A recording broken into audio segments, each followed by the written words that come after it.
ভগবান গীতাতে বলছেন, পুরুষ স পরপার্থ ভক্তা লবস্থ নয় যশন্ত স্থানে ভূতানি যেন সর্বমিদং তত। যে পুরুষটা বাসুকী নাগ রূপ ধারণ করে পৃথিবীকে ধরে আছে, গীতাতেও বলেছে আমার বিভূতির শেষ নেই। অথবা বহু নৈতন কিং জ্ঞাতন তব অর্জুন বিষ্ট মিষ্ট কৃষ্ণ মেকাংশ স্থিত জগৎ। আমার এই দেহ দিয়ে পৃথিবীটাকে, আমার দেহের এক অংশ দিয়ে পৃথিবীটাকে আমি ধারণ করে আছি। শুনতে পেয়েছ? তাই সেই পুরুষটা যত জীব জগৎ জড়জগৎ সৃষ্টি করেছে তাদের পালনও করছেন। তাদের কাছে কি চায়? তাদের সুখ শান্তি দান করছেন। তাদের কাছে কি চাই জানো? একটু সুখ, একটু শ্রদ্ধা আর ভক্তি, ভালোবাসা, নিষ্কাম ভালোবাসা। এছাড়া সে কিছু চায় না। সেখানে আজকে গোপীগণ শ্রেষ্ঠ ভক্ত কি করে হলো? তার আর এক নাম গোপিকা কান্ত। এই গোপীগণ সংসারে কাজ করতো, ছেলে মেয়ে পালন করতো, স্বামী পালন করতো, সমস্ত কর্মও করতো। গয়লার বউ তো, কিছু বাড়িতে গরু বাছুরও ছিল, পালন করতে হতো।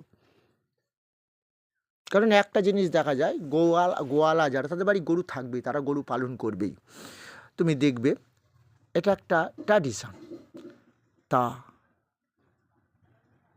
কিন্তু ওই যে সকালবেলা হলে ভগবান শ্রীদাম সুদাম বলরাম দ্বাদশ সখা নিয়ে গরু চড়াতে যেত।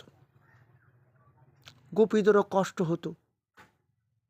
গোপাল, হয়তো তুমি খালি পায়ে যাচ্ছ, বনে কত হয়তো কাঁটাকুটি আছে, তোমার পায়ে ফুটে যাচ্ছে। ও বাবা গোপাল, তুমি রাজার ছেলে, ওই কেন এসব কর্ম করবে? তুমি পড়াশুনো করবে, তোমার তো এখন কর্ম করার সময় হয়নি, এই যে গরু চড়ানোর সময় তো এখনো হয়নি, কেন তুমি যাও? চিন্তা করে। তাই মনটা তো তাতেই দেওয়া আছে সেই বাবা গোপালের প্রতি। তাই সেই বাবা গোপাল যখন গরুর পালে নিয়ে বাড়ি ফিরত, সখাদের নিয়ে বাঁশি বাজাতে বাজাতে আসতো, তো ওদিকে মাতা রাধারানী পাগল হয়ে যেত, আর গোপীরাও পাগল হয়ে যেত।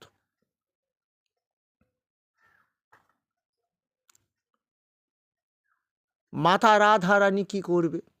উপায় তো নেই, ঘরে বসে বসে হয়তো কাঁদত। কিন্তু গোপীরা কি করত? ওই নন্দ ঘোষের বাড়ি চলে আসত। সব গোপীরা কাজকর্ম ছেড়ে দিয়ে সংসারের চলে আসত। ওই যে মা যশোদা কি করছে? যেই কোলে তুলে নিয়েছে, চুমু খাচ্ছে, কাপড় চোপড় ছাড়িয়ে পরিষ্কার, আবার নতুন স্নান করিয়ে নতুন কাপড় চোপড় পরাচ্ছে।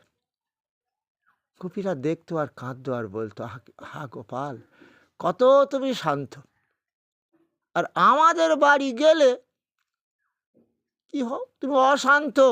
সখাদের নিয়ে আমাদের কোথায় ননি ক্ষীর আমরা লুকিয়ে রেখেছি, সেইগুলো খুঁজে খুঁজে বার করে সখাদের নিয়ে তুমি ভোজন করতে বা খেতে। আমাদের দুঃখ ছিল না, কিন্তু আমরা না শান্তি পেতাম না।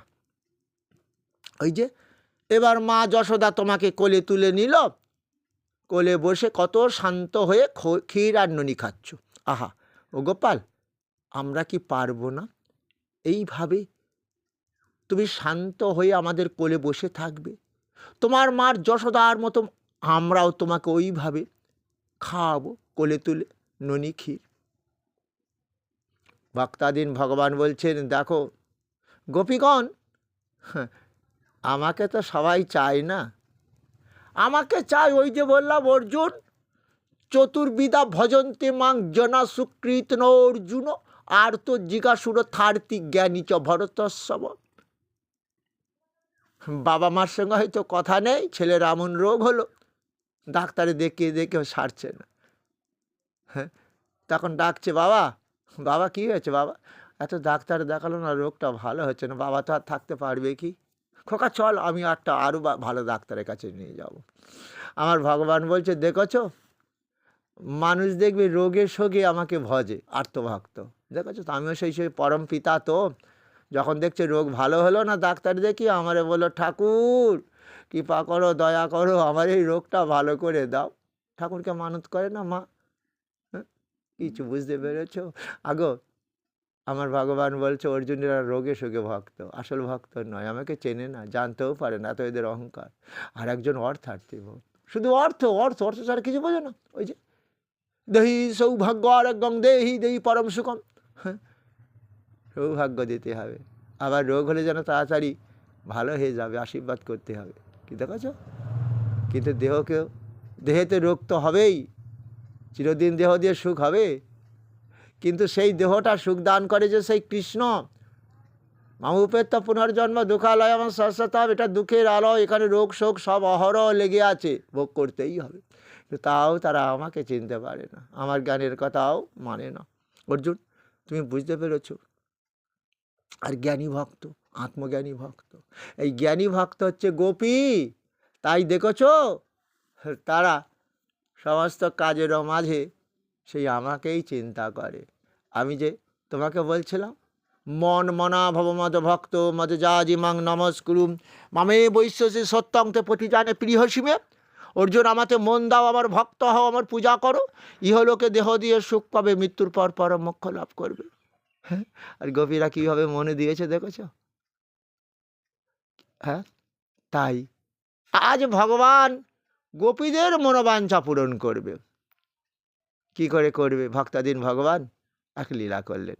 ব্রহ্মা আছে ব্রহ্মলোকে, হঠাৎ যেন মনে পড়ে গেল, আমার প্রভু বৈকুণ্ঠে তো নেই, কোথায় গেল? বৈকুণ্ঠ ঘুরে ঘুরে পেল না, দেখবো মর্তধামে। প্রভু তো আবার ভক্তাধীন ভগবান, দেবতারাও তাকে নিষ্কামভাবে তো ভজে না, কিন্তু মানবগণ ভজে, এটা তার ব্রহ্মার বিশ্বাস আছে। তাই মর্তলোকে এলেন, ঘুরতে ঘুরতে এলেন ব্রহ্মা ব্রজধামে, খুঁজেও পেলেন না, সে তো আর বাড়ি নেই, গরু চড়াচ্ছে। হ্যাঁ, তাই মাঠে গেছেন, দেখছেন একটা বালক, দেখছি হ্যাঁ সখা আবৃত হয়ে হ্যাঁ গরু চড়াচ্ছে। আবার দেখছে মাঝে মাঝে কি করছে, গরুগুলোকে খাওয়াচ্ছে হয়তো, কিন্তু মাঝে মাঝে একটা দেখছে একটা বালক এসে একটা ফল কুড়িয়ে নিয়ে এক কামড় মেরে কৃষ্ণকে সেই ভগবানকে দিচ্ছে। ভগবান খাচ্ছে। তা ভগবান কি তিলকের সৃষ্টিকর্তা, দেবদেবতারও সৃষ্টিকর্তা, মর্তলোকের সৃষ্টিকর্তা, কিন্তু আবার তাদের এইটো খাবে কি করে? সে তো ভগবান। হরে কৃষ্ণ। ব্রহ্মা যেন বিশ্বাস করতে পারছে না, তাহলে উনি আমার ভগবান, তিলকের ঈশ্বর। দেখি পরীক্ষা করি, সৃষ্টিকর্তা তো তিনি, পালনকর্তাও তিনি।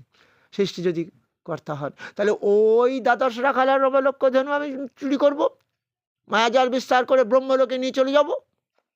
যদি দেখি আবার নতুন করে উনি ওই সৃষ্টি করেছেন, দ্বাদশ রাখাল নবলক্ষ ধনু দাদা হ্যাঁ সখাগণ সৃষ্টি করেছেন, তাহলে বুঝবো নি ভগবান। তা ব্রহ্মলোকে যাওয়া মানে 1 বছর কেটে গেছে, একদিন তো আমরা একদিন ভাবি, তো আর ব্রহ্মলোকে 1 বছর। 1 বছর পরে ওই 1 বছর কি হলো জানো? ভগবান বলছে, এই যে সুযোগ, কারণ আমি তো ডেকে এনেছি শ্রীদামের মার কাছ থেকে, শ্রীদাম এখনো তুই যাস আসছিস না? সে শ্রীদামের মা বলছে, যা যা, গোপাল ডাকছে। সবাই তো নিয়ে এসেছি এইভাবে তাদেরকে, কিন্তু তাদের তো ঘরে ফিরে নিয়ে যাওয়ার দায়িত্ব আমার। কিন্তু তারা তার ঘরে ফিরবে না, শ্রীদাম বলরাম বটুমঙ্গল মধুমঙ্গল, এ তো ব্রহ্মলোকে রয়েছে। ভগবান বলছে, আজই আমার এই দাদার গোপাল সাজতে হবে। সেই যে গোপীদের মনোবাঞ্ছা পূরণ করবো বলেছিলাম, শান্ত শিষ্ট হয়ে মা যশোদার কোলে বসে যাব নরিক্ষীর খেতাম, সেইভাবে আজকে খাবো। হরে কৃষ্ণ। তাই আমার ভগবান তখন ওই দাদার রাখার রূপ ধারণ করলেন, অর্থাৎ সেই ভগবান শ্রীদাম সুদাম বধুমঙ্গল মধুমঙ্গল রূপ ধারণ করে বাড়ি ফিরছেন। কোথায়? যে যার শ্রীদামের বাড়ি, সুদামের বাড়ি। আহা, আর মধুমঙ্গলের মা ছুটে ছুটে আসছে। সুদামের মা, হয়তো আমাদের শ্রীদাম এসেছে, মধুমঙ্গল এসেছে, কিন্তু কোন মধুমঙ্গল নয়, ওই যে আমার বাবা গোপাল। তাদের মনোবাঞ্ছা পূরণ করার জন্য তাদের সন্তান রূপ ধারণ করেছেন। এই হচ্ছেন আমার কৃষ্ণ, এই হচ্ছেন আমার ভগবান, যিনি এই গোপীদের কাছেই পেয়েছিলেন নিষ্কাম ভালোবাসা। তাই আমরাও এখন একটা করি, কোনো জায়গায় হরিনাম হলে দেখি সেই গোপীদের পায়ের ধুলোটা আমরা মাথায় মাখি। কেন? আমরা জানো তাদের ওই চরণ ধুলোটা যদি মাথায় মাখতে পারি, তাহলে এই মনটা যেন তাদের মতন হয়। আবার সেই একান্ত আমাদের পরমাত্মীয় সেই কৃষ্ণকে দেহ মন সমর্পণ করে দিয়ে তাকে যেন ভজনা করতে পারি। কারণ এ মন বড় চঞ্চল, সংসারের মায়ার জালে মোহিত হয়ে সেই ভগবানকে সবাই ভুলে যায়।